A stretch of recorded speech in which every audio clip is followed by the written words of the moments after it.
Hello everyone. आज का बेटा हमारा टॉपिक है एथिकल ट्रेनिंग। एथिकल ट्रेनिंग का मतलब क्या है कि एथिकल ट्रेनिंग प्रोग्राम बेसिकली ये क्यों स्टार्ट किए जाते हैं, ताकि एक कॉरपोरेट के अंदर या ऑर्गेनाइजेशन के अंदर एथिकल बिहेवियर को प्रमोट किया जा सके। या फिर कई बार एम्प्लॉइज के सामने ऐसी सिचुएशन आ जाती है कि वो सही और गलत में डिसीजन नहीं ले पाते।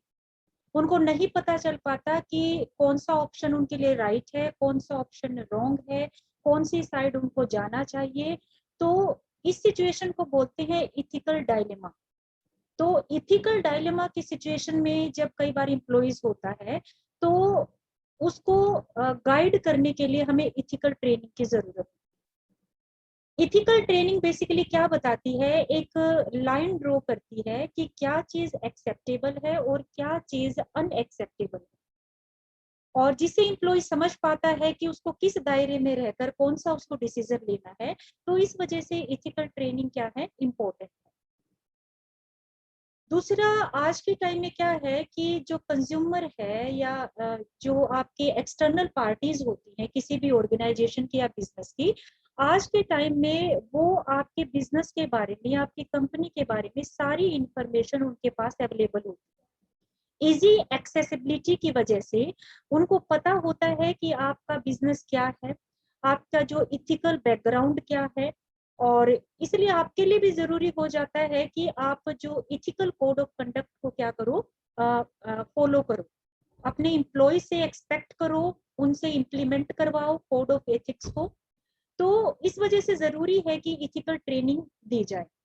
अब कोई भी कस्टमर आपके पास आता है तो उसके पास आपका बैकग्राउंड होता है, उसको पता होता है कि आपके यहाँ पर डीलिंग कैसी हो रही है। तो वो सिचुएशन जब कस्टमर के माइंड में क्लियर है तो उस चीज को आपको क्या करना पड़ता है, अपने आप को सही तरीके से प्रेजेंट करना आपकी जिम्मेदारी हो जाती है। और इसी एक्सेसिबिलिटी की वजह से एक इथिकल बिजनेस आपको शुरू करने की जरूरत है, और इसी के लिए क्या किया जाता है, इथिकल ट्रेनिंग दी जाती है। बेसिकली अगर आप इथिकल ट्रेनिंग के जरिए आप अपने एम्प्लॉयज को अपनी ऑर्गेनाइजेशन की वैल्यूज, ठीक है, वैल्यूज के बारे में नहीं बताते हो, आप अपने इथिकल कोड ऑफ कंडक्ट के बारे में नहीं बताते हो, तो उससे क्या रहेगा कि आप गलत जो अनइथिकल प्रैक्टिसेस है उसमें इन्वॉल्व हो जाओगे, फ्रॉडुलेंट एक्टिविटीज में चले जाओगे, जिसकी वजह से एक नेगेटिव इमेज क्रिएट होगी और आपकी जो गुडविल है उसके ऊपर इम्पैक्ट पड़ेगा। एम्प्लॉयज मोटिवेट नहीं हो पाएंगे, और जो जिसका इम्पैक्ट क्या पड़ेगा, जो प्रोडक्टिविटी है वो भी आपकी क्या हो जाएगी, रिड्यूस हो जाएगी।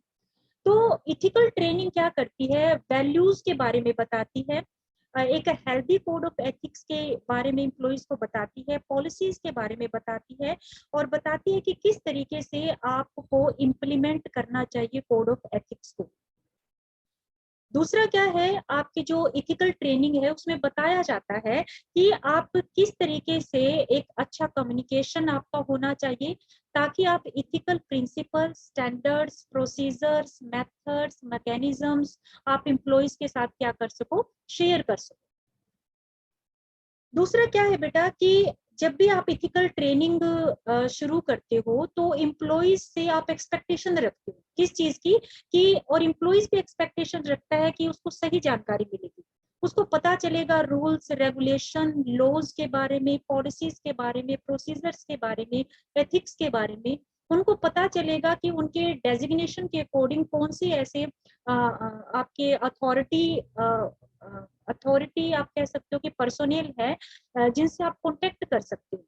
जब आपके सामने कोई इथिकल इशू आएगा तो किससे आप गाइडेंस मांग सकते हो। तो ये चीजें आपको कहाँ से पता चलेगी, आपकी इथिकल ट्रेनिंग से पता चलेगी। दूसरा है बेटा कि आपको दूसरा पॉइंट आ जाता है कि जब इथिकल ट्रेनिंग दी जाती है एम्प्लॉइज को तो उनसे टफ क्वेश्चंस पुट किए जाते हैं, टफ क्वेश्चन, टफ सिचुएशंस जहां पर इथिकल इश्यूज आते हैं, और उनको सिखाया जाता है कि उनको किस तरीके से ऐसी सिचुएशन में डील करना चाहिए। उनका जो इथिकल लेवल है उसको मोटिवेट और प्रमोट करने का प्रयास किया जाता है। किसी भी ऑर्गेनाइजेशन या कॉर्पोरेट के अंदर जितने भी डिपार्टमेंट होते हैं और जितने भी मैनेजमेंट के लेवल होते हैं, सबके लिए क्या है, इथिकल ट्रेनिंग मैंडेटरी होनी चाहिए। उनको पता चले कि आपकी ऑर्गेनाइजेशन की कैरेक्टरिस्टिक्स क्या है, वैल्यूज क्या है, बिलीव्स क्या है, मैनेजमेंट का स्टाइल क्या है, साइज क्या है आपकी ऑर्गेनाइजेशन का। तो वो जो सारी इंफॉर्मेशन है वो इथिकल ट्रेनिंग के अंदर प्रोवाइड की जाती है। और कई बार ये भी समझाया जाता है कि जो एथिक्स है, देखो एथिक्स आपका पर्सनल भी हो सकता है और ऑर्गेनाइजेशनल एथिक्स भी हो सकता है, ठीक है। तो पर्सनल एथिक्स और ऑर्गेनाइजेशनल एथिक्स के बीच में जो डिफरेंस है वो भी किसके द्वारा बताया जाता है, आपके जो आपकी एथिक्स ट्रेनिंग है उसमें ये चीजें समझाई जाती है।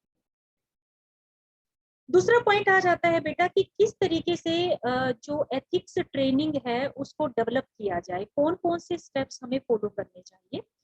पहला पॉइंट है स्टैंड्स फॉर समथिंग।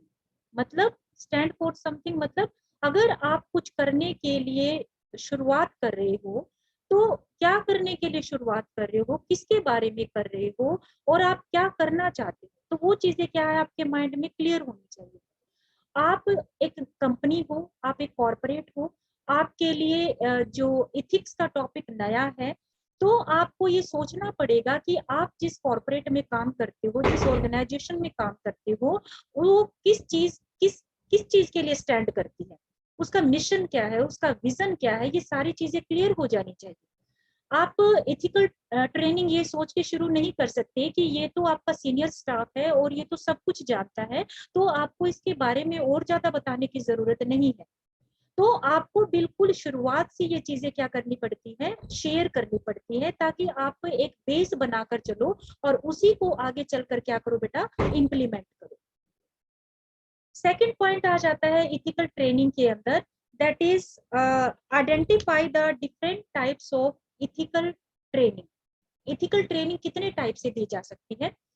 फर्स्ट है, एक तरीका है इथिकल ट्रेनिंग देने का कि आप इन और आउट, मतलब जो अंदर काम कर रहे हैं कर्मचारी उनके लिए, जो बाहर काम कर रहे हैं उनके लिए, दोनों ही इन और आउट ट्रेनिंग आप प्रोवाइड करवाओ।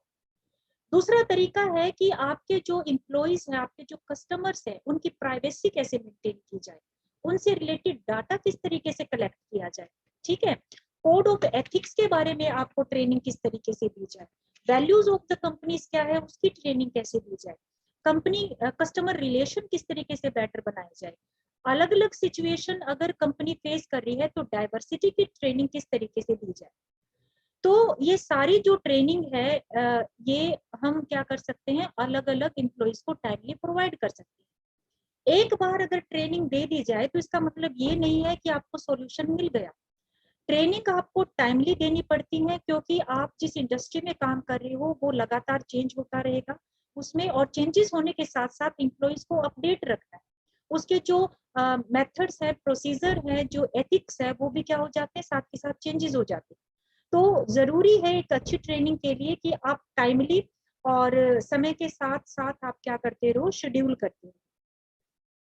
थर्ड स्टेप है बेटा हमारा development of training, ethics training के अंदर train employees where they are, यानी कि एम्प्लॉइज जहां पर है, जैसे है, उनको उसी के अनुसार आप ट्रेनिंग दो।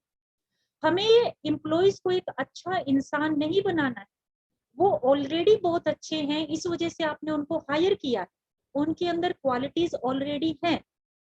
तो हमें क्या करना है, वो जैसे हैं, जिस क्वालिफिकेशन और जिस लेवल के ऊपर है, उनके लेवल को अंडरस्टैंड करते हुए हमें क्या करना है, उनको ट्रेंड करना है। दूसरा क्या है, हमें अलग अलग तरीके अपना सकते हैं, रोल प्ले का है, ट्रिकी सिचुएशंस हम उनको दे सकते हैं। इसके अलावा राउंड टेबल डिस्कशन हम कर सकते हैं उनको ट्रेनिंग देने के लिए। Next step is get your leadership involve. Ethics training के अंदर जरूरी है कि लीडरशिप की इन्वॉल्वमेंट 100% हो। अगर लीडरशिप या लीडर्स आपने एक साइड निकाल कर रख दिए तो एक नेगेटिव मैसेज क्रिएट पास हो जाता है एम्प्लॉइज के बीच में कि कोई फायदा नहीं है एथिक्स को समझने का। तो जरूरी है कि जो 100% इन्वॉल्वमेंट आपकी लीडरशिप की भी होनी चाहिए, क्योंकि वही एक तरीके के रोल मॉडल की तरह काम करते हैं। नेक्स्ट है कंसिडर इंसेंटिव्स।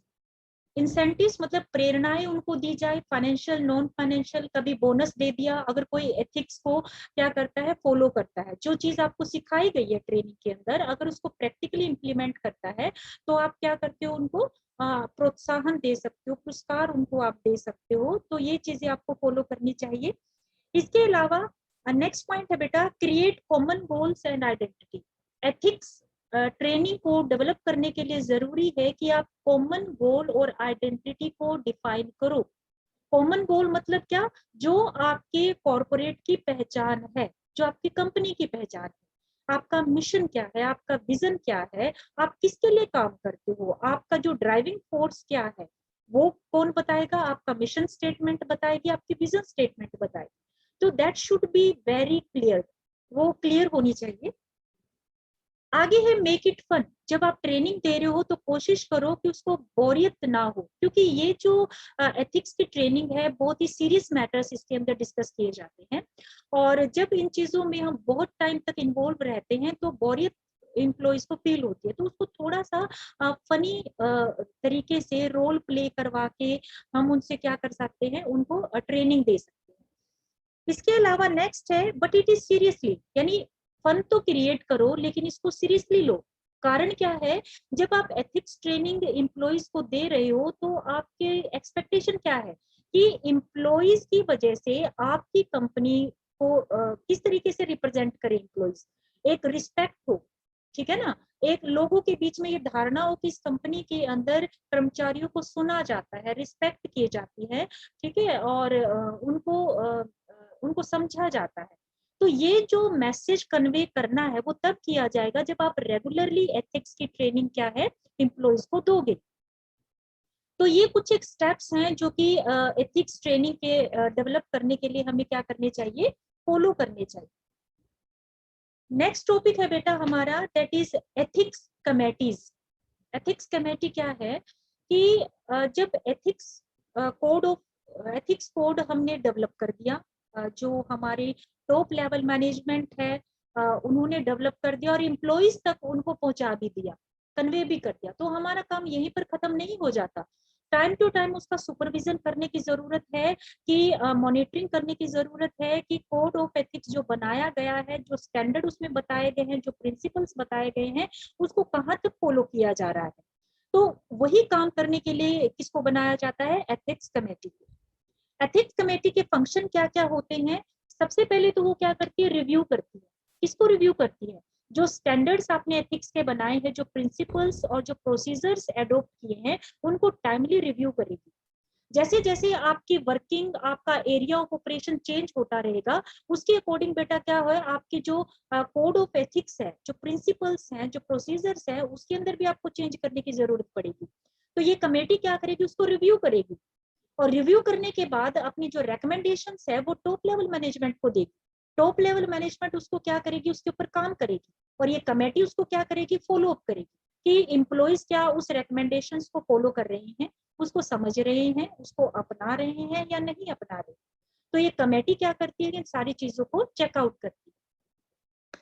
इसके अलावा इस कमेटी का काम ये देखना है, ये डिफाइन करना है कि अगर कोई एम्प्लॉय, नया एम्प्लॉय आता है या पुरानी एम्प्लॉय है, और देखो हर एक एम्प्लॉय का अपना क्या है, वर्किंग का तरीका है, उसकी अपनी एथिक्स है, अपनी उसकी वैल्यूज है, ऑर्गेनाइजेशन की अपनी एथिक्स है, उसकी अपनी वैल्यूज है। तो कंपनी किस तरीके से उसमें बैलेंस करेगी, उस बैलेंस को देखना है, ठीक है। उस बैलेंस को चेकआउट करने का काम किसका है, कमेटी का है। वो चेक करेगी कि किस तरीके से ये बैलेंसिंग मेंटेन की जाती है।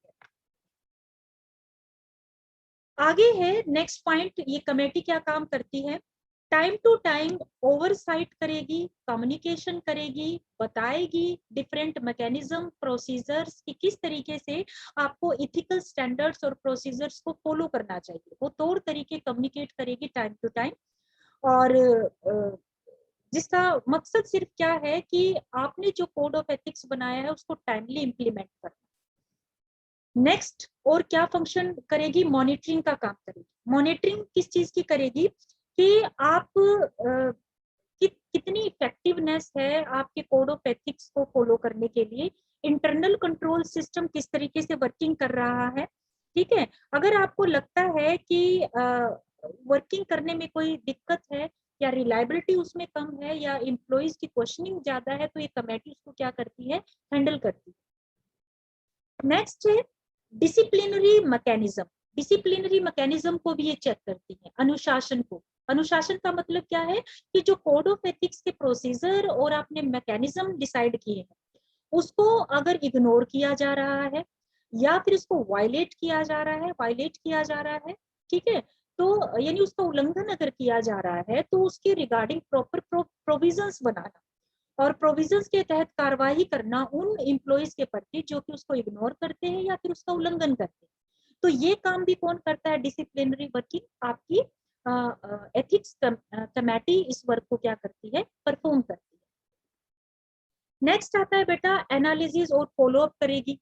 फॉलोअप करेगी कैसे, कि अभी तक जो प्रोसीजर और मेथड्स एम्प्लॉइज फॉलो कर रहे हैं, अगर उसमें लोग विरोध ज्यादा कर रहे हैं, वायलेट या उल्लंघन ज्यादा कर रहे हैं, उसके पीछे रीजन क्या है, या पास्ट में इस तरीके का कोई वायलेशन हुआ है तो उसके पीछे रीजन क्या रहा है, ताकि भविष्य में जब कमेटी किसी तरीके की वर्किंग में जाए तो उन सारी चीजों को वो क्या करे, ध्यान में रखे। तो ये आपकी कहलाती है बेटा एथिक्स कमेटी। ठीक है, हमने दो पॉइंट अभी डिस्कस किए, first was ethics training and second was ethics committee, and the third point is integrative pact. Integrity का मतलब क्या होता है, ईमानदार। पैक्ट क्या होता है, एक तरीके का समझौता या एग्रीमेंट होता है। ठीक है, ये जो इंटीग्रेटिव पैक्ट है, बेसिकली इसका मकसद क्या होता है, करप्शन को कंट्रोल कर, रोकना।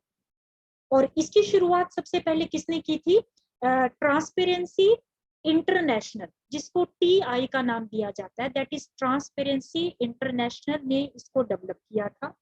और 1993 में ये ट्रांसपेरेंसी इंटरनेशनल आपकी इस्टेब्लिश हुई थी। मकसद क्या था, to fight against corruption, corruption के खिलाफ लड़ना। और ये एक तरीके की NGO है जो बर्लिन के अंदर, जर्मनी बर्लिन के अंदर ये क्या है, इस्टेब्लिश्ड। ठीक है बेटा, अब क्या होता है इंटीग्रेटिव पैक्ट के अंदर, इंटीग्रेटिव पैक्ट के अंदर बेसिकली एक तरीके का ये टूल है। ये टूल क्या करता है, जिसका मकसद है करप्शन को कंट्रोल करना। किस टाइप की करप्शन को कंट्रोल करना, जो कि पब्लिक कॉन्ट्रैक्टिंग के अंदर आते हैं, यानी जो कॉन्ट्रैक्ट के थ्रू सरकारी संस्थाएं काम करती हैं, ठीक है, तो वहां पर जो करप्शन इन्वॉल्व होता है उन कॉन्ट्रैक्ट के अंदर, उनको कंट्रोल करने का काम आपके इंटीग्रेटिव पैक्ट का होता है। इसके अंदर बेसिकली क्या होता है कि कोई भी प्रोसेस, जब कोई कॉन्ट्रैक्ट आता है गवर्नमेंट या गवर्नमेंट डिपार्टमेंट से, तो उस कॉन्ट्रैक्ट के रिगार्डिंग जो प्रोसीजर है, जो प्रोसेस है, उसके अंदर जाने से पहले एक एग्रीमेंट है जो तैयार किया जाता है। वो एग्रीमेंट ही आपका क्या कहलाता है, इंटीग्रेटिव पैक्ट कहलाता है। उस एग्रीमेंट के अंदर क्या चीजें लिखी हुई होती है कि आपकी जो गवर्नमेंट जो ऑर्गेनाइजेशन है या गवर्नमेंट डिपार्टमेंट है, और जो बिडर है ना, जो बोली लगाते हैं, जो बिडर्स हैं, जो बिडिंग करते हैं, वो कोई भी पार्टी ना तो रिश्वत देगी, पे करेगी, ना ऑफर करेगी, ना डिमांड करेगी और ना एक्सेप्ट करेगी। तो इस तरीके के एग्रीमेंट्स क्या है, इसके अंदर जो पॉइंट्स है वो क्या है, लिखे जाते हैं, साइन करवाए जाते हैं। और ना ही कोई भी पार्टी इस तरीके की ग्रुपिंग करेगी दूसरी कंपिटिटर्स बिडर्स के साथ कि आपस में इंगेज होगी ताकि उनको कॉन्ट्रैक्ट मिल जाए। ऐसा कोई भी तरीके का इलीगल एक्शन वो नहीं करेगी कॉन्ट्रैक्ट लेने के लिए। आगे है कि जो आपका इंटीग्रेटिव पैक्ट है बेटा, बेसिकली वो एक मॉनिटरिंग सिस्टम है। वो मॉनिटर करता है, किस चीज की मॉनिटरिंग करता है, कि आप पब्लिक कॉन्ट्रैक्ट के अंदर अगर किसी भी तरीके की करप्शन के अंदर अगर इन्वॉल्वमेंट है, तो अकाउंटेबिलिटी को फिक्स करना, जवाबदेही को फिक्स करना इसके अंदर शामिल किया जाता है। और इसके अंदर बेसिकली क्या है, ये मैंने अभी बताया कि एक रिटर्न एग्रीमेंट होता है। इसके अलावा ये एग्रीमेंट ये भी एक्सप्लेन करता है कि अगर अगर कोई बिडर कॉन्ट्रैक्ट के रिलेशन में उसके जितने भी एक्सपेंसेस हुए हैं या जितनी भी कमीशन वो ले रहा है, तो सारी चीजों को वो क्या करेगा, ईमानदारी से डिस्क्लोज करेगा। वो कोई भी चीज नहीं छुपाएगा। अगर वो वायलेट करता है, इन चीजों का वायलेशन करता है, उल्लंघन करता है, तो भविष्य में उसके लिए कुछ एक चीजें क्या है, उसको फेस करनी पड़ सकती है। जैसे एक तो उससे कॉन्ट्रैक्ट उसको नहीं दिया जाएगा, भविष्य में भी उसको कोई कॉन्ट्रैक्ट नहीं दिया जाएगा, और उसको अगर वो पहले कोई पैसे जमा करवा चुका है बिडिंग की फॉर्म में तो वो फॉरफिट कर लिया जाएगा, उसके खिलाफ क्रिमिनल या डिसिप्लिनरी एक्शन लिया जा सकता है। और तो ये जो सारी चीजें हैं उसके खिलाफ की जाएंगी अगर वो इंटीग्रेटिव पैक्ट का क्या करता है, उल्लंघन करता है, वायलेशन करता है। दूसरा क्या है कि अभी मैंने बताया था कि जो इंटीग्रेटिंग जो पैक्ट है बेटा, वो एक मॉनिटरिंग सिस्टम है। मॉनिटरिंग सिस्टम क्या क्या काम करता है, मॉनिटर करने का, किस तरीके की मॉनिटरिंग करता है कि चेक करता है, इंस्पेक्शन करता है, सुपरविजन करता है कि कहीं पर डायरेक्टली इनडायरेक्टली किसी तरीके की करप्शन की इन्वॉल्वमेंट तो नहीं है किसी भी गवर्नमेंट डिपार्टमेंट के अंदर या पब्लिक सेक्टर डिपार्टमेंट के अंदर, उसको कंट्रोल करने का प्रयास करता है। Guidance time to time issue करता है। अगर कोई क्यूरी आती है, कोई कंप्लेंट आती है तो उसका जवाब वो देता है। ठीक है। इसके अलावा पब्लिक को वो इंफॉर्मेशन देता है कि कोई भी कॉन्ट्रैक्ट अगर लिया जा रहा है, इनवाइट किया जा रहा है, तो उसका प्रॉपर प्रोसीजर क्या होगा, क्या तरीका होगा, किन किन ट्रांसपेरेंसी क्या रहेगी, तो वो सारी चीजें क्या है उसके अंदर एक्सप्लेन करने का काम कौन करता है, वो मॉनिटरिंग सिस्टम करता है अंडर इंटीग्रेटिव पैक्ट। अब इसके फायदे क्या है इंटीग्रेटिव पैक्ट के? बेसिकली हमें पता है कि अगर एग्रीमेंट साइन अगर कर लिया जाता है इंटीग्रेटिव पैक्ट के अंदर, तो आप करप्शन आप नहीं कर सकते, किसी भी इस तरीके की एक्टिविटी के अंदर इन्वॉल्व आप नहीं कर सकते जो कि करप्शन को बढ़ावा दे रही है। और उसके लिए आपको क्रिमिनल ऑफेंस उसको माना जाएगा या पेनल्टी आपके ऊपर लगाई जा सकती है, सजा आपको जरूर मिलती है उस चीज के लिए। तो आपके और ये चीज क्या है, मैंडेटरी है। अगर आपके कंपिटिटर इंटीग्रेटिव पैक्ट को अगर साइन करते हैं तो आपके लिए भी ये जरूरी हो जाता है कि आप भी क्या करोगे, इंटीग्रेटिव पैक्ट को क्या करोगे, साइन आपको करना पड़ेगा। ठीक है। तो आप रिलैक्स हो जाते हो कि अगर आपके कंपटीटर वो चीज नहीं करेंगे तो आप भी नहीं करोगे। और गवर्नमेंट के कुछ एक ऐसी वर्किंग्स होती है जैसे गवर्नमेंट प्रोक्योरमेंट है, लाइसेंसिंग है, ये ऐसी चीजें होती है जिसमें ट्रांसपेरेंसी की बहुत ज्यादा जरूरत होती है। और ट्रांसपेरेंसी किसकी हेल्प से आती है, इंटीग्रेटिव पैक्ट की सहायता से आती है। और पब्लिक को जैसे पब्लिक प्रोक्योरमेंट है, यानी कुछ चीजें ऐसी होती है जो कि government on behalf of public क्या करती है, प्रोक्योर करती है, ताकि क्वालिटी प्रोडक्ट उनको प्रोवाइड करवाया जा सके। तो वो किसकी सहायता से या नेसेसिटी ऑफ लाइफ होती है जो कि लाइसेंसिंग के थ्रू गवर्नमेंट क्या करती है, उनको पब्लिक तक पहुंचाती है। तो ये सारी चीजें किसके ऊपर बेस्ड होती है, ट्रांसपेरेंसी के बेस के ऊपर। और ट्रांसपेरेंसी किसकी हेल्प से आती है बेटा, इंटीग्रेटिव पैक्ट की सहायता से आती है। तो आज हमने ये 3 टॉपिक्स डिस्कस किए हैं। इंटीग्रिटी आपके ट्रेनिंग, सॉरी एथिक्स ट्रेनिंग, आपकी एथिक्स कमेटी और इंटीग्रिटी पैक्ट, इनको आप अच्छे से एक बार रीड आउट करोगे। ये मटेरियल मैं आपके व्हाट्सएप ग्रुप में भी सेंड कर दूंगी। तो आज के लिए इतना ही काफी बेटा। Thank you.